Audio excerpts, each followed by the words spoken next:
Yes, we are live. May I have my slides, please?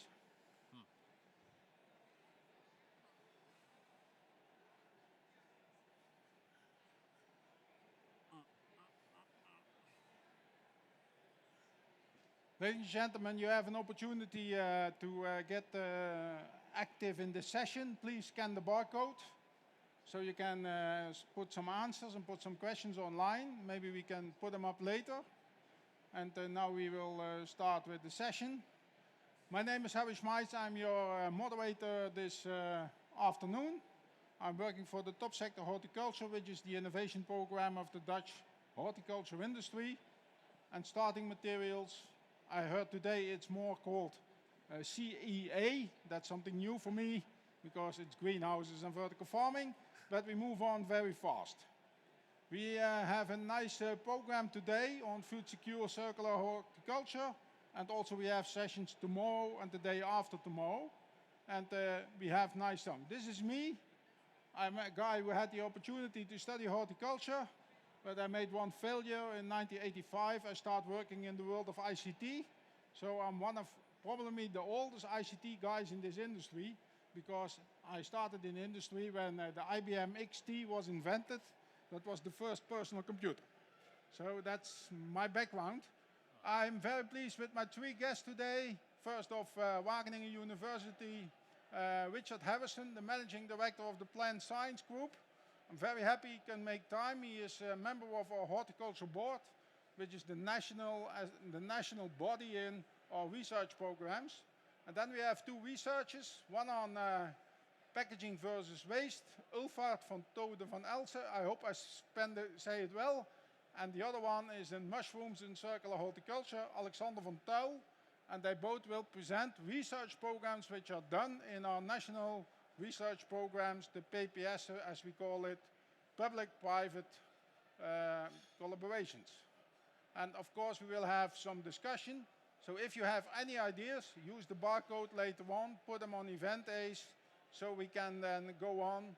And the question I have for you, how can we find the balance between food security and circularity? Because circularity is nice, but on the other hand, if you have nothing to eat, then the circularity may be an issue. But I first go up to my speakers. Richard, we first start the session with you, and everybody, we will go over there. Thank you. Good luck. Very much, Harry. Okay.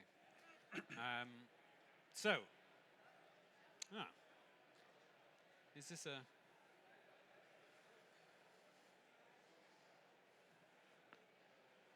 Hopefully my slides will appear in a second. Just maybe to introduce myself, I'm the Managing Director of Plant Sciences at Wageningen and also, as Harry said, work on behalf of the top sector for tuinbouw and uitschenkmaterialen, or starting materials in horticulture. Could I possibly get my slides up? Starts with the Wageningen logo. So. They all start with the Wageningen logo, by the way. Very true. Okay. That's not the good one. I think it also has my name on the front, so that might also help.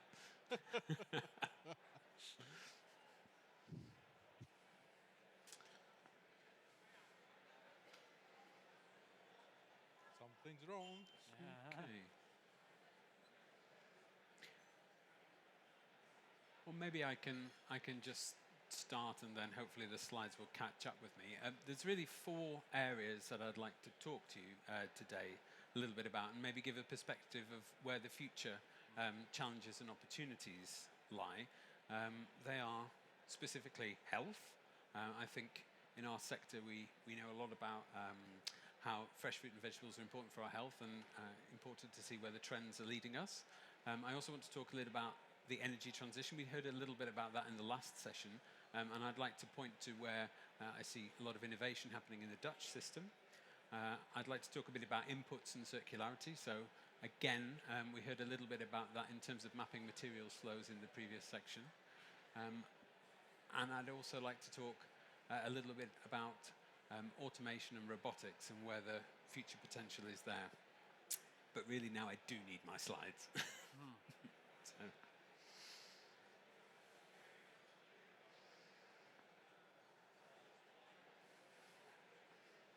hope they can find him, but Yeah. Or maybe can you find another speaker's slides and then we could move on to them and come back? Is that an option?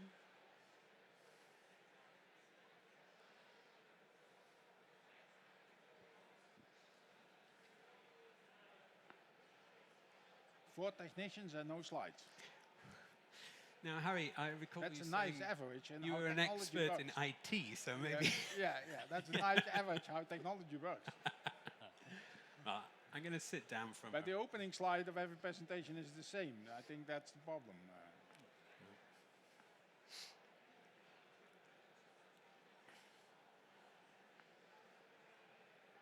I also have a copy on my laptop if we need them.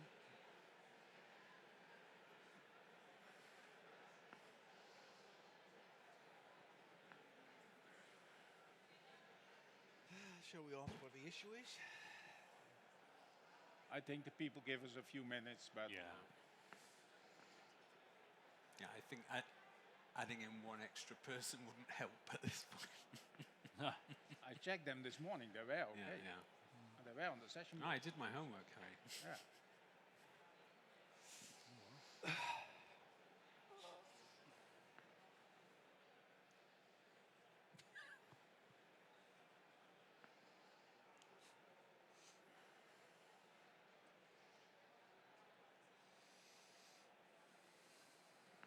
No, it doesn't work.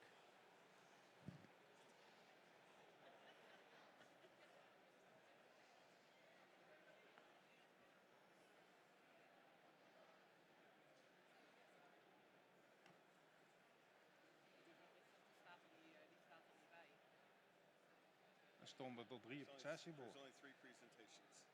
They were full.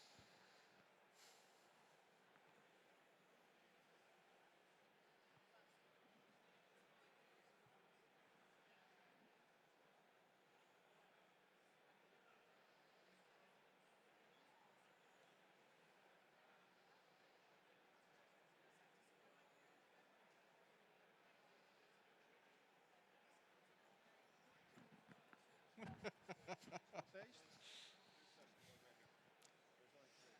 Impact, green tech, and wrap it up. There's only 3. Take one, the first slide, 3AP. Then we start with that presentation, and then Richard is giving you. This is the one that you were using. No, that's mine. Right. Quit this. Quit this. You have this one. Yeah, put them on. And The go second down. slide. Go down. Oh no, The who's? second slide. This is not yours. Well, maybe we start with that. We And I start can- with them and Yeah. you get your laptop, and then start this presentation, please.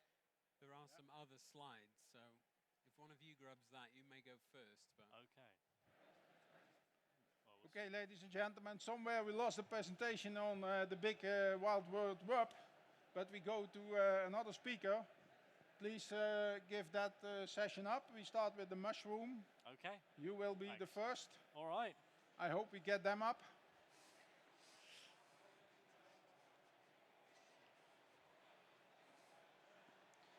Do you have the clicker? Yeah, Yeah. click do it you want up. me to press it? It's not. Oh, that's mine. That looks like someone else's. Okay. Oh, let me take yours. It's about packaging though. So let's spend the time wisely and speak about packaging. So we're talking about rapid or wasted. That's either to pack or to leave products to waste. We did a few projects on it and we acquired quite some knowledge along the way, and this is a wrap-up of that knowledge. Let's see, how does this proceed? Ah, wrong way. How does this go in front? The green one. Nothing happens. Oh, the big one. Sorry. So we are in the middle of 3 planetary crises, as you know. We have climate change, we have pollution of our planets, and a loss of biodiversity. That's not a minor thing. And we are exceeding planetary boundaries, and it has to do with a lot of our activity, mostly overconsumption, but also the use of plastics, plastic packaging, for instance. So we have legislators, and one of the last European Commission activities was to propose a packaging and packaging waste regulation, which is a monster of a law, but in the last few sentences it says there's going to be a ban on plastic packaging formats, especially for all fruit and vegetables with below 1.5 kilograms. No longer plastic will be allowed. And that's something really, really interesting, and it's also something that could cause a lot of additional food waste. So what are the consequences? Can we imagine plastic away from the fruit and veggie counter? I can't at the moment, and it will take a huge effort. So it's something that politicians and ideologists think out, which is hardly impossible to do in our current society with our current production schemes. So what are the likely consequences? No longer processed foods, no longer processed vegetables, no longer iceberg lettuce cut, no longer snack tomatoes allowed to be in the store in plastic. How are we going to deal with that? Only old-fashioned kales and lettuces, maybe cardboard, but nobody can look through cardboard. So are we going to get the paper back, or are we going to allow only full processed foods? It's a real question. Nobody knows the answer at the moment, because it's not defined what plastic is in Europe, and neither is it defined what fruit and vegetables are in Europe. So, indirect consequences. If we're going to ban plastic packaging in Europe for fruit and vegetables, will this also result in less microplastics? That's highly uncertain, because most microplastics originate from other origins. Will it cause less sales of fresh produce in supermarkets? Yes, of course, because you cannot see it anymore. It's already in cardboard. So less people are trusting the supermarket that the strawberries are not rotten yet, so they will not buy as much as they used to do. So this is also an issue. We'll get other consumption patterns, and we will use much more paper and board as a consequence. More paper and board, more deforestation, more CO2 emission. If we look to the relationship between shelf life and food waste in the store due to expiration in the store, it's a reciprocal relationship. Here we see the relationship that we retained from, what do I do? From a lot of store behaviors. This is data that we acquired on a lot of products in stores, and you see the shorter the shelf life, the enormous amount of extra food waste. We all know that, for instance, a bell pepper in plastic has 3, 4, 5 days extra compared to a bell pepper loose. And this will mean that we will create a lot of additional food waste if we do not change our logistics. Changing logistics is difficult, so in the end we will create more food waste. So sustainability has many dimensions, and it is poorly understood by politicians, and reducing plastic is nice if there are no hidden consequences. And if the consequence is that we speed up CO2 emissions and speed up food waste, we're doing the wrong thing. So be careful to abolish all plastics. It might worsen climate change. We might get regrettable replacements that are worse than the current fossil-based plastics, and there will be indirect social consequences. So we like to think with the industry what type of bioplastics are possible that are not creating those microplastics and still be a solution. And hopefully we can get the governments so far that they accept that. And it's very tricky at the moment. So I want to thank you, and I want to say, Thank you, proceed Alpha. prudently. You gave a nice presentation. I like your graphics, but I do some old-fashioned research over here. What is your preference? Less food waste or less plastic? Raise your hand when you're in front of less food waste. I think that's the fact. But the fact is, how are we going to the consumer and our retailers to tell them the right story? And of course, we have to use single-use plastics and all kinds of plastics, biodegradable plastics. And those concepts, I agree with that, but we have to take into account the CO2 footprint. By the way, a Dutch retailer is putting them already on the labels today, but they don't take the footprint impact of the fact that you don't use plastics and that you have more waste. Because the biggest aspect of the footprint of a fresh produce product is around, people say to me, 95% is the production.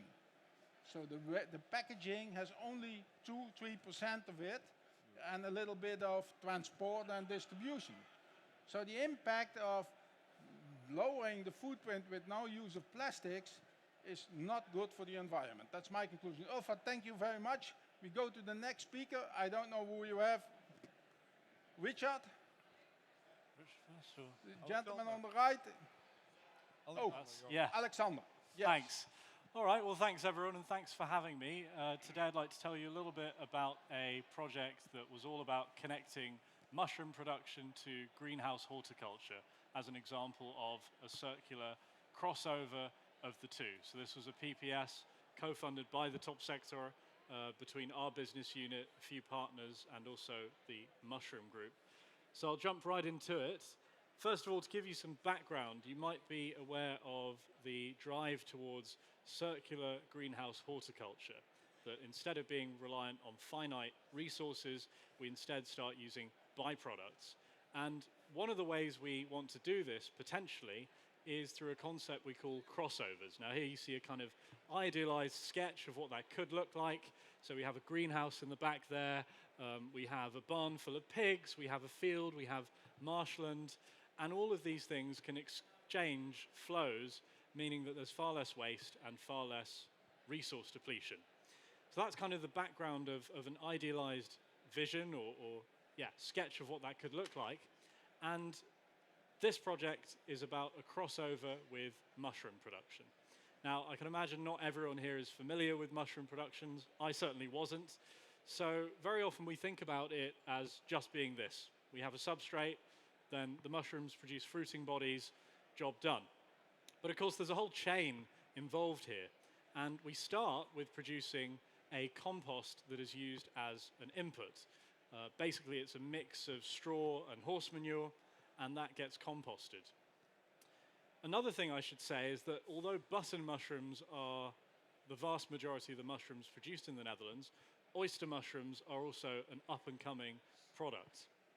But regardless of which mushroom you grow, at the end you have what the Dutch call champost, a mushroom compost, and that's a byproduct that we could be able to use as well. So that's a bit of background about mushroom production. That leads us to the concept. The concept is, as I said, a crossover, and we're looking at exchanging the following flows. So here we have greenhouse horticulture, and if we start with the production of oyster mushrooms and the compost required for those oyster mushrooms, first of all, as I said, we have champost, which could be used as a potential substrate for greenhouse horticulture. Another thing we can look at is CO2, and a lot of CO2 is released in this composting step. Could that be used in greenhouse horticulture? And lastly, once we've grown our crops, we always leave a kind of substrate, we leave our biomass behind, our leaves and stems, but there is also a small part of the market that is using wood fiber as a substrate. Now those could be used, again, to be composted and then as an input for mushroom production. So that's the concept of this project. Just to give you an idea of the numbers, because we first want to know whether there's even potential in that, about 90,000 tons of champost are produced in the Netherlands per year. In terms of CO2, about enough for 20% of the Dutch tomatoes, so a fair amount. And in biomass, it would be about enough for a quarter of the Dutch mushroom sector. And that's something you can read about in our white paper if you're interested in how we got to those numbers. But anyhow, this does look interesting. But the question is, will it work? The numbers add up, but will mushrooms actually enjoy metabolizing this biomass? Can we arrange logistics with CO2? Does champost actually have a use in greenhouse horticulture? These are the things that we wanted to look at in this project.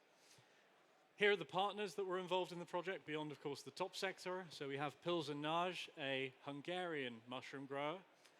We have an organic grower, Bioverbeek. Platform Tuinbouwrechtstromen are an organization promoting the use of byproducts from greenhouse horticulture. Renew, we do a lot of waste management. And then we have Cultilen, who produce substrates, including the wood fiber I mentioned before. And here are the research questions. They kind of follow on from the arrows I showed you a few slides ago. So first of all, can oyster mushrooms grow on used stems and also used wood fiber substrate? Second work package was about, okay, so we know how much CO2 is produced, but what's the pattern? Does it kind of match what greenhouse horticulture needs? And the third question is, can we use spent mushroom substrate, compost, as a way to suppress pests and disease and create a healthier crop? So I'll start with the first work package. And to do that, we started with wood fiber. We started with stems from peppers and tomatoes. And in a Petri dish, we looked to see, will the mycelium survive? That's the first important step. Especially tomatoes have, if you've ever been in a tomato greenhouse, they have compounds on the stems that can be quite irritating for our skin, and they might have an effect that we don't want on the mycelium. Now, luckily, we found that this was quite okay, and that brings us to the next step. The next step was actually trying this at the mushroom grower in Hungary. So here you see the raw material. I must say it's mixed, so it's not 100% circular, or it's not 100% greenhouse horticulture based. Then it was pasteurized, then inoculated, and in the end, we had the spawning. And we looked at the yield and compared it to the control. I'm afraid I can't show you the results because we're still in the middle of the project, but that's what we did, and I'm happy to receive any questions. Then for CO2 from composting, the approach was to take data from the composting chamber at Pilsenage, and they measure the temperature and the oxygen level. They also measure some outdoor conditions and, the ventilation rate. So if you know all these things, you can actually use two approaches. You can, first of all, calculate how much oxygen is being consumed, and that, of course, is directly linked to CO2 production. Or you can measure how much the temperature is increasing, because they actually don't need to heat. It's a heat-producing process, and that also links to how much CO2 is released. Anyway, we did both of those, and that gets you a pattern, which I can already say is relatively linear. It sort of goes up, and at the end of the cycle, and the next cycle it goes up. And anyway, on a year basis, it works quite well. The last work package was about pest and disease suppression. So spent mushroom substrate is very rich in chitin. Chitin can feed entomopathogenic fungi, not something I know a lot about, but basically they're fungi that are harmful to thrips. And so these EPFs can control thrips pupae and reduce the number in the greenhouse. The first thing we did was to test, just like in work package 1 in a way, is do EPF spores survive if we introduce compost? And from that, we can then imagine that they might survive in the pots and reduce thrips. The second part was to do with a different kind of disease, not a pest, but the three diseases you see here: Fusarium, Verticillium, and Pythium. And here again, we looked at mixing them in the substrate, but this time on a cucumber crop in a bioassay. And we looked at the germination rate. Does it improve? We did a qPCR test to see what the presence of certain pathogens was and what was going on in there. And that gave us an idea of the activity, and it gave us an idea by looking at this, running these PCR tests to see the presence of pathogens. We could quantify what the effect was of this chitin. I'm afraid, again, I can't quite tell you the conclusions of our results. We still have a year to go, but so far it does look promising, this part of the research. So that's it. In summary, work package 1 was about this, work package 2 was about CO2, and work package 3 is about bringing back this woody biomass to the mushroom production chain. So I think that's about it, and yeah, happy to have any questions Thank you, afterwards. Alexander. A great example, your project, Thanks. I think. Give him an applause. Especially as a young researcher. I like that often, young researchers. We have too less of them, I must say. I'm also too old, by the way. But what's very interesting is that you take a total different approach of circularity.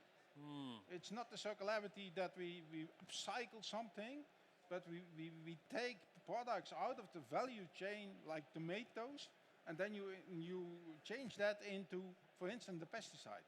It's not a pesticide, it's a biocide or something, I don't know. Maybe we don't even have a name for a product like that, Richard? Sorry? Have we a name for a product like that? It's a biocide or biostimulant or I Yeah, don't know. possibly biostimulant. I'm not quite au fait with the terminology. A Wageningen Yeah. product, I call it. I don't know how I should call it, but it's interesting to see of those two researchers from a total different view in the interest of circularity versus food security, because the mushroom project also showed us how we can use circularity to have more food security in the tomato world. And that's very interesting. We go to the last presentation. Richard, I understand they found your slides. So, gentlemen, please put on the slides of Richard Harrison, and the floor is yours. Thank you very much. So, just to remind you, at the beginning I said I was going to talk about these 4 key areas, and I think it's very nice actually to have a couple of demonstrations of both circularity concepts and principles, and also some of the difficult trade-offs that we find ourselves in when we're trying to balance these different factors during optimization and integrating our negative externality costs.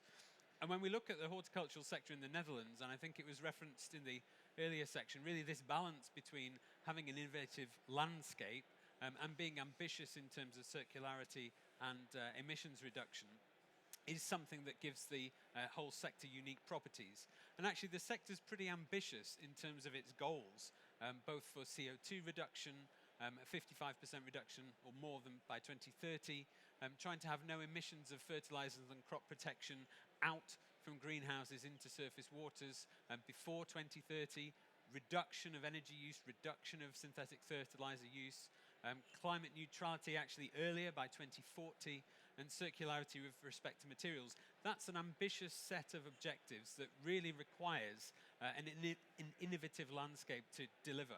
And of course, during that period, so many things are going to change. One of the things that I think we need to think about very clearly is where the future demand side is going to be for the whole sector. And actually, I think there's an enormous potential for growth in this area when you look at things like fruit and vegetable consumption. If you look at the EU average, basically we're under a sixth of our population really consumes enough sufficient fruit and vegetables for personal health, and also in terms of dietary health for the planet. We don't have the right balance of food intake. Actually, the Netherlands and Ireland lead here, but even there, it's only really 1 in 3 people are consuming things that are good both for the planet and for our own personal health, as we, of course, have an aging population. If we look at the sector as well, I think it's also good to point out, and it's self-evident, that it's strategically important for Europe. When we think about food security, the Netherlands is a logistics hub, but it's also an innovation hub. And when you add together all of the critical mass of producers in the greenhouse sector, it's bigger than ASML, and in many ways it's more resilient because it's spread out among 23,000 businesses. And that connection of the production infrastructure with the seed sector, with the logistics sector, is really critical when we think about European food security and the broader transitions. And when you look at the numbers, of course, what you see is that area is now increasing again in terms of horticulture, but the average area per farm is really increasing. So you're getting larger businesses entering into the landscape, and that offers different opportunities for those transitions at scale. And when you look at production, of course, as we might predict from the statistics in consumption and the demand side nudging that's coming through from public health, production is continuing to grow. It was mentioned in the earlier section, the big problem at the moment with greenhouse or controlled environment production is energy usage. And you see this whether you're in a vertical farm or in a greenhouse. This is just some data from the US, but the same pattern is really evident wherever you are. You get much more efficient yield per unit area, a good thing, but you use much more energy. This is an example in tomato from the US, 231 times the energy use, and at the moment, therefore, 18 times the greenhouse gas emissions. What you do see is, of course, that there are advantages in terms of water, and that also changes where you are. But this is one of the largest problems that we have. But, oh my goodness, that's rather interesting. So, what this graph should be showing you is that the energy transition is actually speeding up. So if you have to imagine a nice little exponential curve going up on the graph where the sector is effectively tracking the energy transition that's happening in the wider society. If you look at the time that it took to double from 1% to 2% renewable energy in the glasshouse sector, it took 10 years. That 2% to 4% took another 10 years. But to go from 4% to 8% actually took 4 years. And what we see is this increasing speed of the transition, which is really tracking the overall energy transition. And that's really interesting. The kind of transitions that are happening are geothermal energy, use of electricity for heat pumps, and using bioenergy or waste energy from other processes. So coupling things, bringing things together and looking at those opportunities for synergy is really, really critical. And that's happening increasingly in the Dutch system. But it requires a systems approach and it requires a spatial planning approach that maybe we're less used to in the rest of Europe.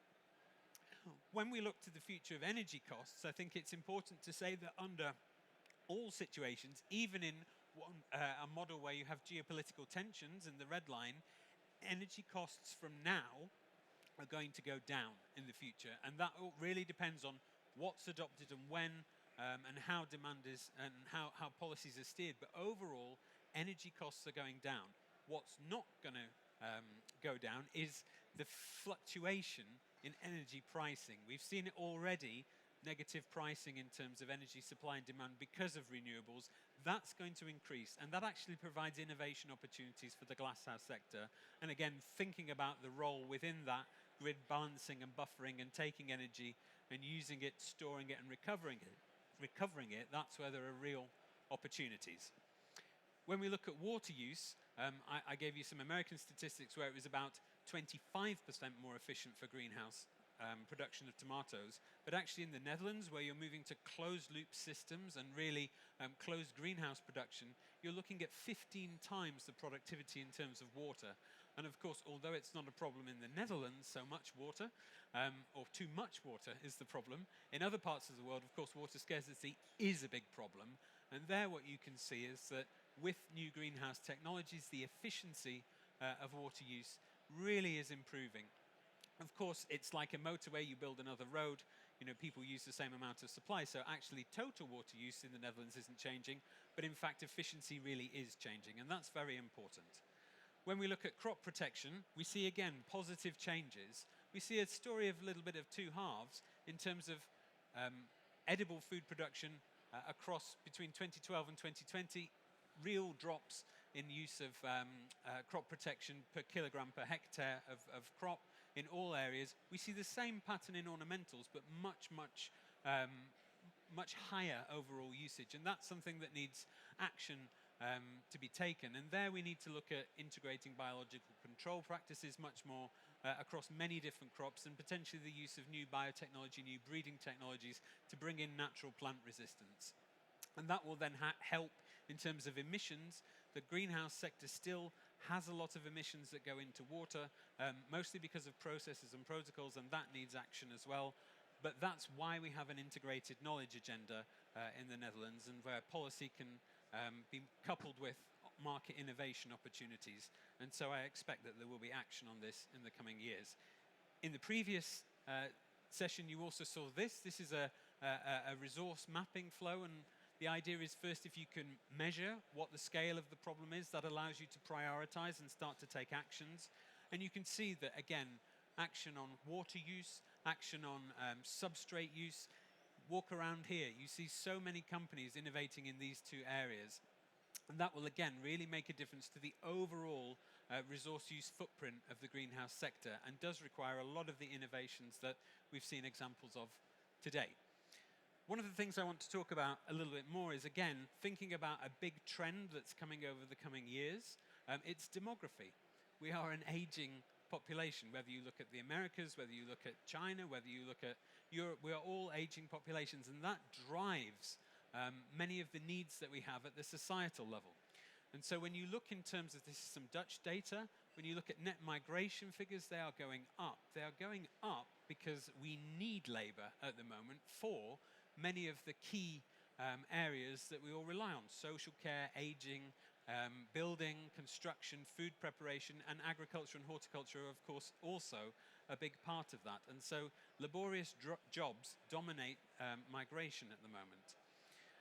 And therefore, I think, again, look around today, I've seen enormous advances over the last couple of years in automation, but this remains a key goal. How do we scale out automation? How do we make it feasible? Again, this also plays into the food security discussion. Labor availability is, of course, a key consideration in terms of production security. What can we do here? And I just want to end with an example of one of the things that working at Wageningen we see real chances in, and that's the fusion of the semiconductor sector and high-tech innovation in chip design and chip application, and taking some of the principles there of miniaturization, scale, cost, energy usage, and bringing them into the sector and borrowing from other sectors that are already further ahead in this in this transition. One of them is, of course, autonomous vehicles. There are a huge amount of developments in sensor and processing technologies that are happening there at the silicon level that we can bring directly into the sector. And then it's all about the innovation landscape. How do you do that? And I just wanted to highlight one of the partnerships that we have as Wageningen, Radboud and EMEC. You might have heard of EMEC. It's a Belgian research transfer organization and a research and innovation organization focused on the semiconductor industry and sensors.